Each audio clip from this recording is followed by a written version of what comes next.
So the girls have gone away with the smaller of the Icelandic horses, Frostrose, which means frost rose, and I've been given the task to watch over my buddy Ruben here, which is Ruby, because you know they get a bit anxious when they're separated. So I thought that I could use this time to take apart all the plastics and all of this metal to make sure that we can find fault, the electrical fault on this ATV. I promised my dad that we're gonna find the fault together because he thinks it's nice and cool to try and see what's up with these old things. So anyway, let's just do it.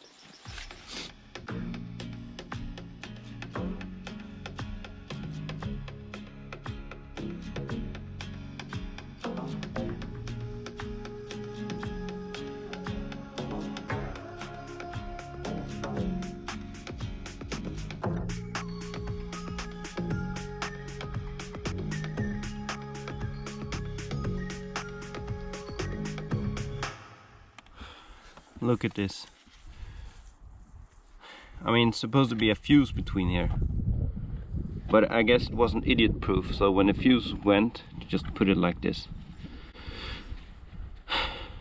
Oh my god.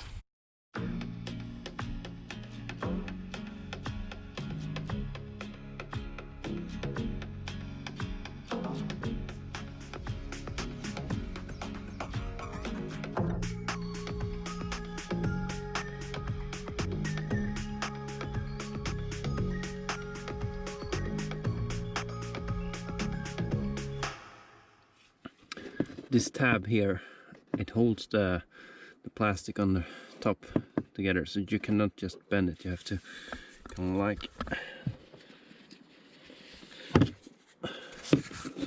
this, that.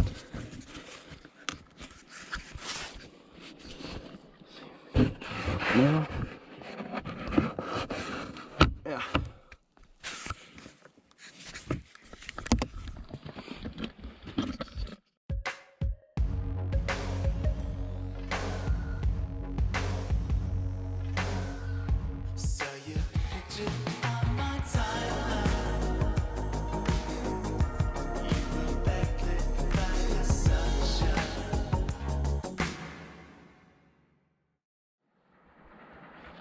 Okay, so who constructs something like this? I mean, this is like, it's not even half a kilogram. It sits with these ones, and I mean, they only had this size in whole China. It could be like this long would have been sufficient, because the hole is there and it sits like there. So come on. And when you're trying to take these one out, oh, look at that, it's not even straight.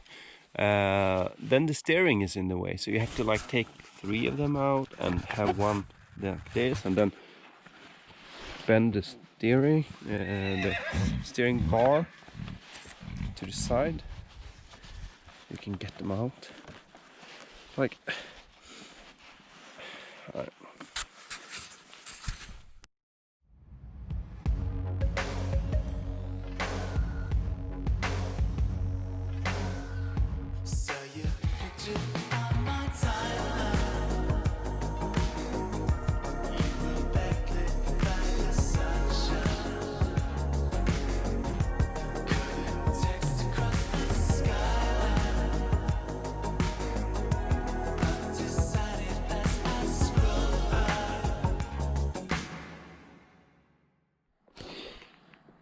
So when I disconnected this, I noticed that these cables here, they're all melted and they're going up to the handbrake. And I don't know how this works, but some ATVs you have to have the handbrake in order to get it to start, and these are clearly short-circuited. So could have been a problem.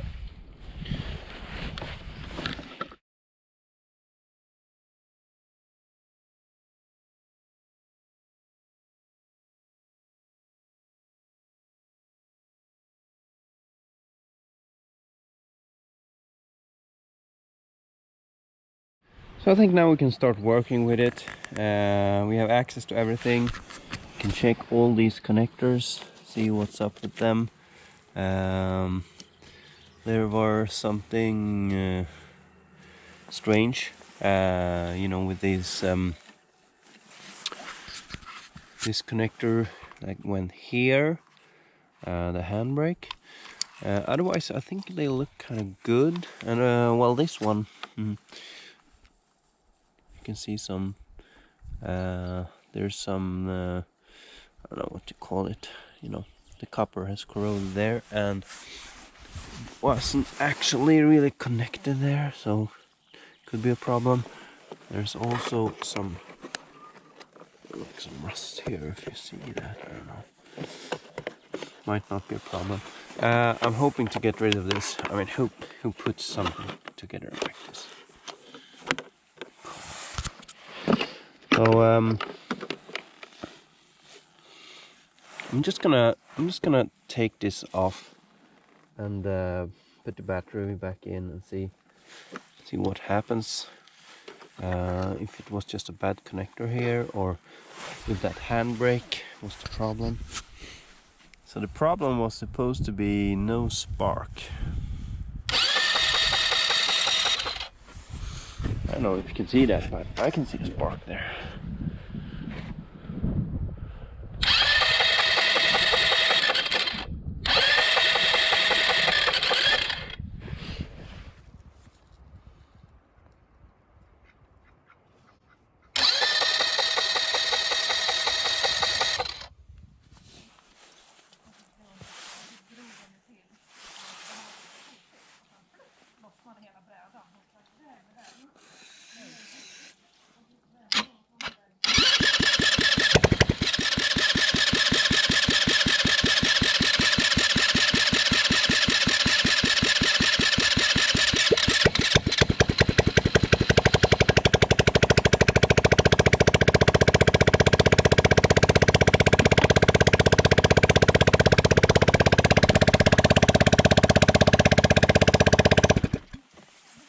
Funkar.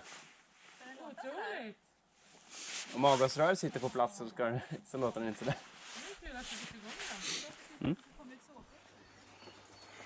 So it's a rainy day. I'm doing some work with the Bashan ATV, and all of these nuts here were loose, so I moved them, put some loctite on, put them back on. There's holes in all these I don't know, these covers, rubber boots, but they're not, there's no play in them, so I just lubed them up a bit. Major problem is that, first of all, who does this? Look at this. They put some kind of a rust, anti-rust crap here. But that's not the big problem. The problem is, let's see if I can see anything. Wait a minute. Right. This is where the exhaust go, and I think this one is okay, but this one doesn't have any threads left, so I have to get like this helicoil. And you know why? I asked them about this crap when I bought it, and they said, yeah, we thought it might fix the leak. So they actually sprayed this crap here instead of replacing this bolt. I thought that that was going to make it not leak from the exhaust. It's like, why do people even have machines? I'll clean it up a bit. It will probably smoke a bit in the beginning because we got this on the on the engine also, but then we know where we've been. We can just follow the smoke trail. Anyway, if we look at the Bashan, let's see here, this working beer. I mean, this is the frame. It's kind of okay. There's some kind of protection here and stuff like that. This will probably catch on if you drive off-road. But then they just, put stuff like this. You see, it's already been hit. And this here, this is for the brake pedal. It's like the return spring. They could have put it somewhere else. It's just, you see, this is the lowest part of the frame. So if you hit something, you hit this spring holder, and this is for the rear lights. So I don't know what they were thinking. Maybe they saw a picture of an ATV and then like, we can build that. Or maybe they had like a cousin who saw a picture of it and said, hey, I know something cool. And then he described it and then they built it. Could be that. I don't know. Oh, it can be fixed. I mean, you can put this somewhere else, but I think this is mostly made to drive on the road. Anyway, I'm gonna see if I can get one of those whole helicoils. I think my dad has a set of those, and so I can get the exhaust in place, and then I have to fix the brakes. I think when the brakes are okay, and put everything back together the way it's supposed to be, I think we can test drive it. So I got this thread repair set for the Bashan, and hopefully I can fix so we can attach the exhaust pipe. So this is what is in here. What you do is you, in this case I think it's an M8, drill the hole with this one. See? No, I think it's this one. Yeah. Okay, so drill the hole with this one. It kind of looks like it's down here. Okay, you drill the hole there. And then you use this, thread it with this, and then you take these insert coil thingy. You can use this to turn them, and this one is to get this this one off if you want to have it straight through.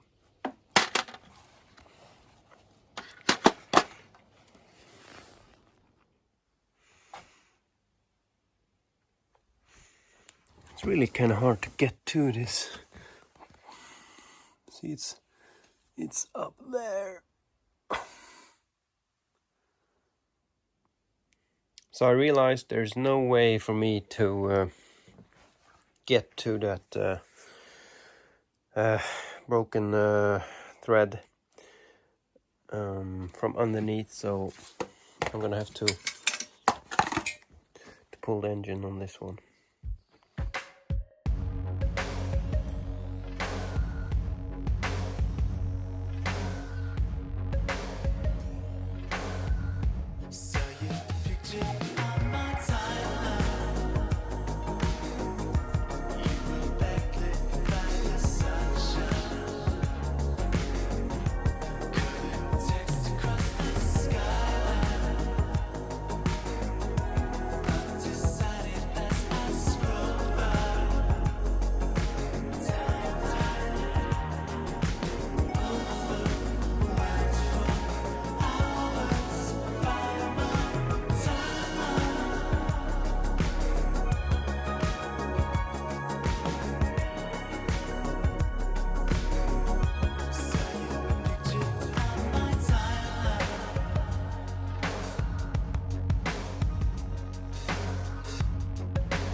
Okay.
Damn it.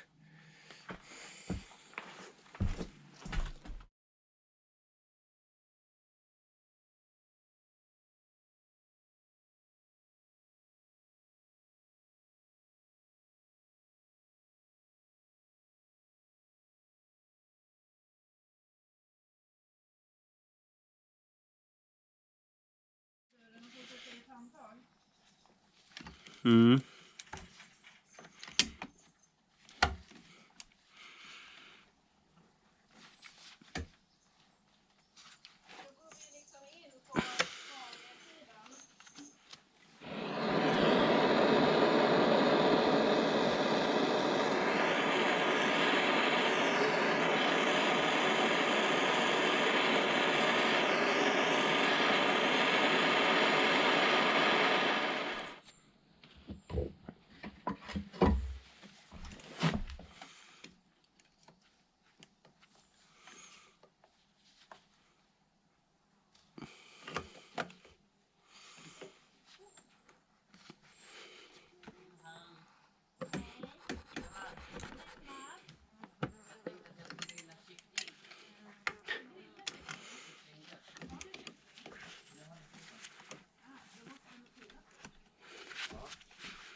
So this one rattled loose, and this one won't go.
Really had to work with the welder. Didn't get it to work very well, but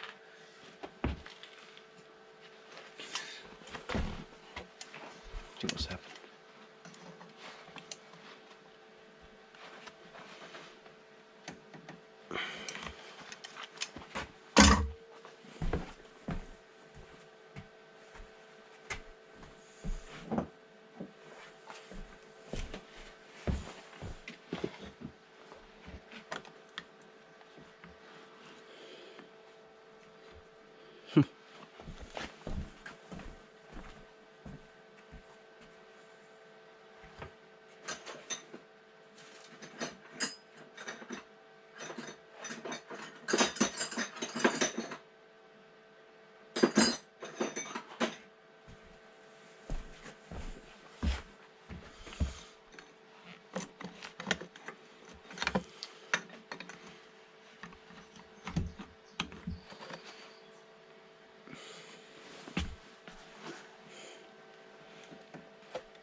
Ah!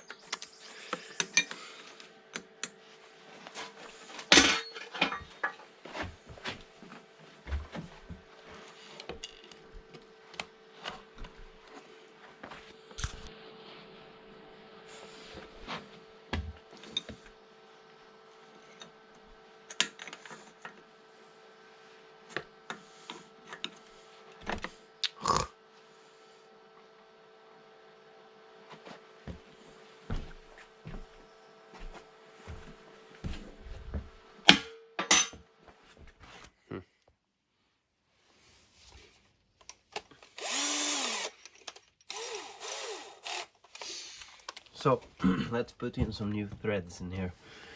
First of all, I take the right drill and I'm gonna put M8,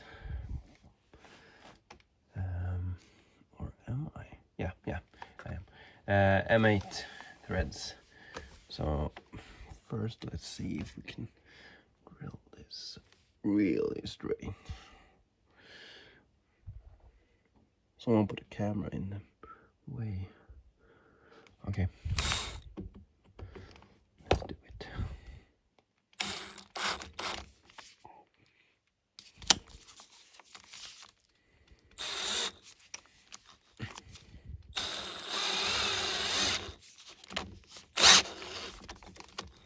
Come on.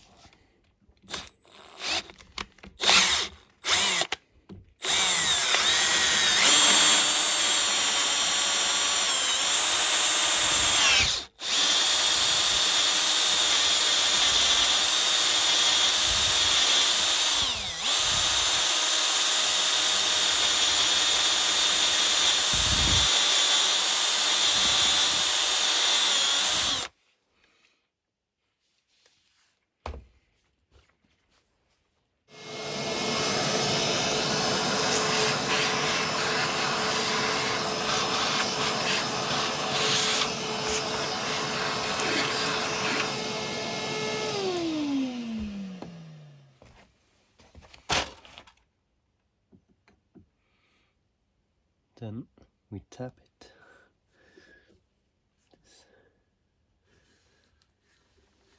For size.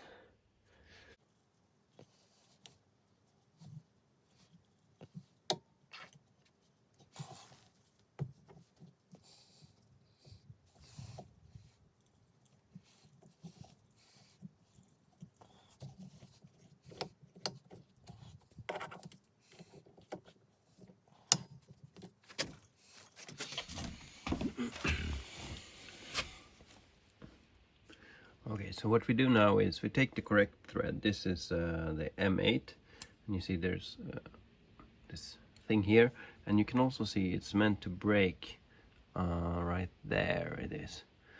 So we take this like that,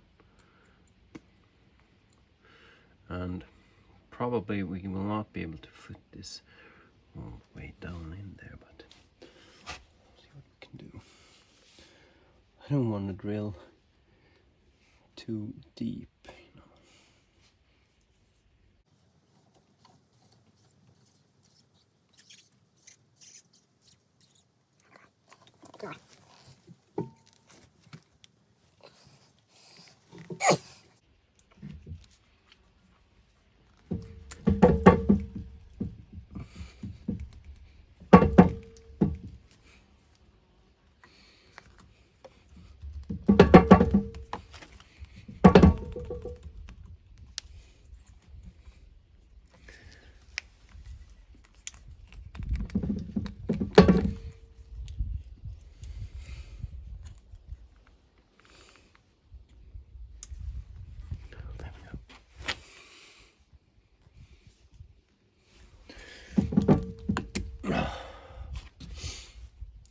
So we get two threads there. Good.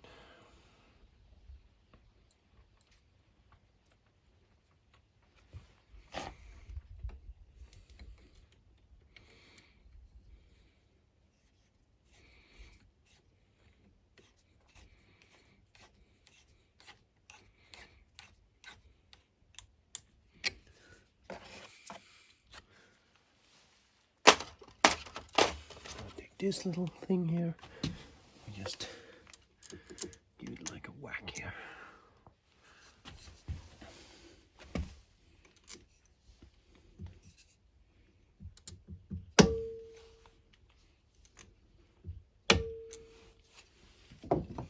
And that's just to, you see this in the, this here is just to make it rotate. So when we whack it, we like destroy it. So it's in there. I'm gonna take the vacuum cleaner and get it off maybe. Let's see if I can film that. Yeah, you can see it lying there in the bottom. So we got new threads, and now we can mount it inside the chassis again.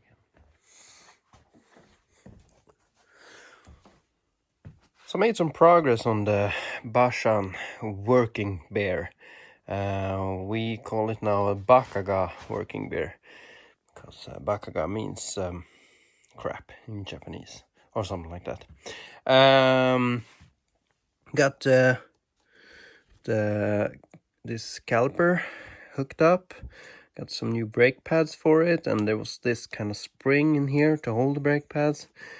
I managed to find that too. The spare parts are really cheap for this bike. A funny thing was that, you know, I bought brake pads. I only needed this side because someone, you know, I don't know what they did with it. This one was fine, but this one was missing brake pads. So I ordered brake pads. You know, usually you get 4 brake pads, one for each side. But I only got for one side, and that's what I needed. So hopefully it won't break more or less on this side, because, you know, the friction could be different when brake pads are different. But I don't think it will be noticeable. But if it's a problem, I can just buy another set of brake pads for this one, and then it'll probably be the same. It's time to put on the exhaust. Yeah, I know it's a mess here, but that's how it looks when I work. and then I clean it up sometimes. I'm gonna put the exhaust back on now. I had to buy these new, and there's actually nothing wrong with the joint here, but since they used it when the nut got loose, you see the threads are all gone here, so new parts. And this is great. Filling oil, 1.9 liter. Yeah, 1.5 liter, and it's kind of overfull. Just gonna try and start it before I do anything else.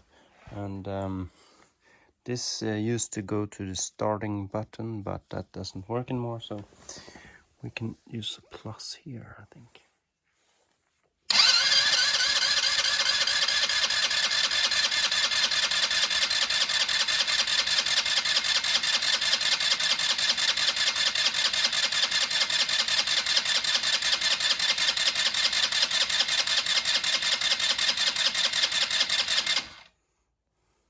I did clean the carburetor, so there's no fuel in there.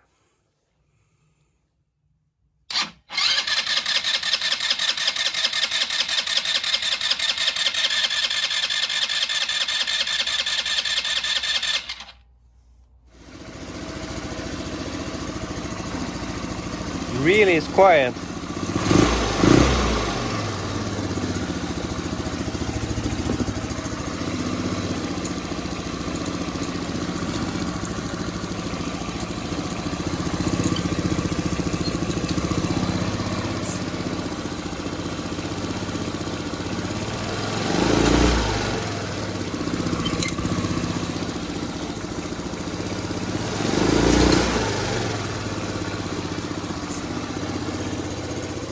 Yeah, we have to take it out.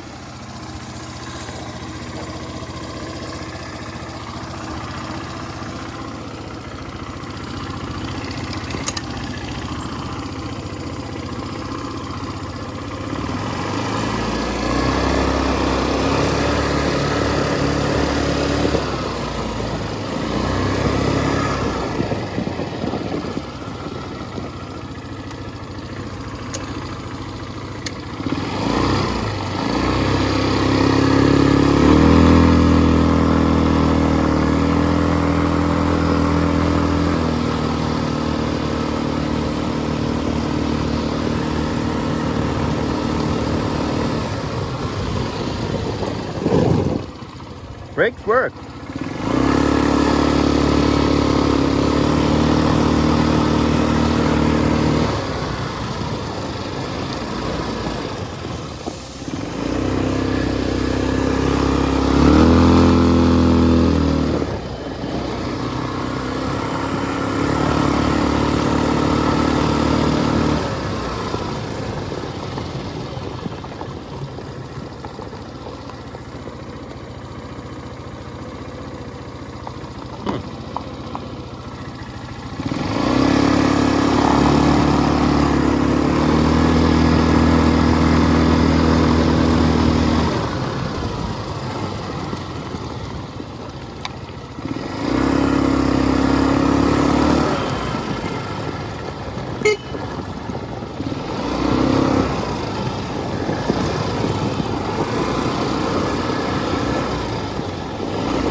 This is the electric choke or enricher, and it looks a lot like some of other Chinese engines, and when you turn the ignition on you can feel it's getting hot, and I can also see that this thing moved out. So when you start it, it's supposed to be like something like this, and then it goes down, and what it does, it closes this enrichment passage, so it gets extra fuel when you start it, and then after a while this thing heats up and closes it, so it's like an automatic choke. And seems to work. So there's something else makes it not want to run cold. And of course, I was a bit stupid. When I had the engine out, I should have checked the valve clearance. Now it's really tight, but at least I didn't put on all the covers. It wasn't really bad to get to these just 4 small bolts to remove the valve cover, and this one too. Maybe I can just, yeah.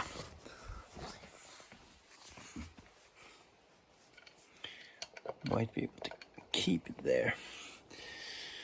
If there's no valve lash or valve clearance, then the intake valve is open, and you won't have a very good compression, and that might give you cold start issue. Hey, I think they use the same bolts for this one as for where is it? This one. See? Yeah, they only had 1 bolt in China. So they use the valve cover bolts also. This is the holds the instrument.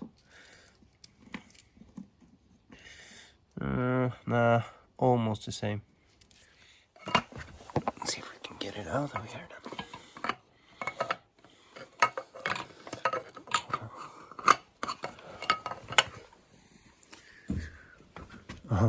This way. Couldn't actually get the cover off. Still here. Maybe there's some way to get it, but it doesn't matter because here's is the intake valve. And we got the exhaust valve. Yeah, you can see it down here. Now we just need to get the engine top dead center, and this one has a kickstart, so we can use that. You see these marks here? They should line up with the gasket. What do you call it? Come on. This area here.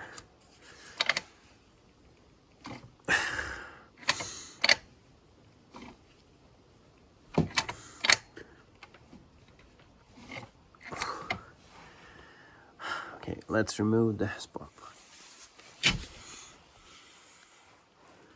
So we got the spark plug out. Now it should be.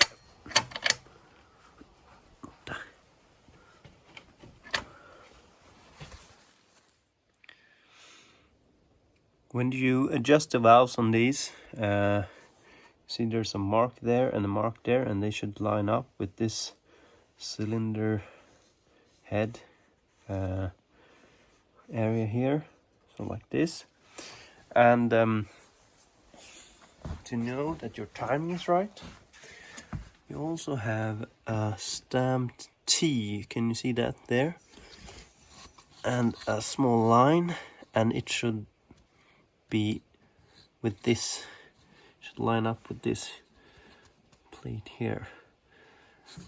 But you could be 1 rotation wrong, so you know you're right when these line up and there's a little bit of play. So now I can adjust these.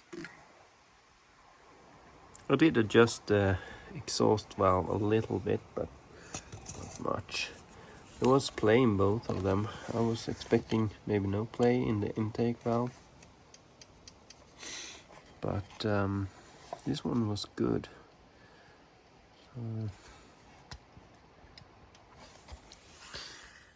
I know now that valves are good and the choke, the electric choke, actually works, but then there is an adjustment here, and I took this carburetor apart.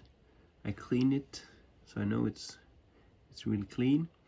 But this adjuster here is like the pilot jet screw. I just set it the way it was when I took it apart, and I think that was like 2 turns from fully in. I tried to adjust it, taking it out. I think now it's almost 3 turns out. Let's see how it starts now.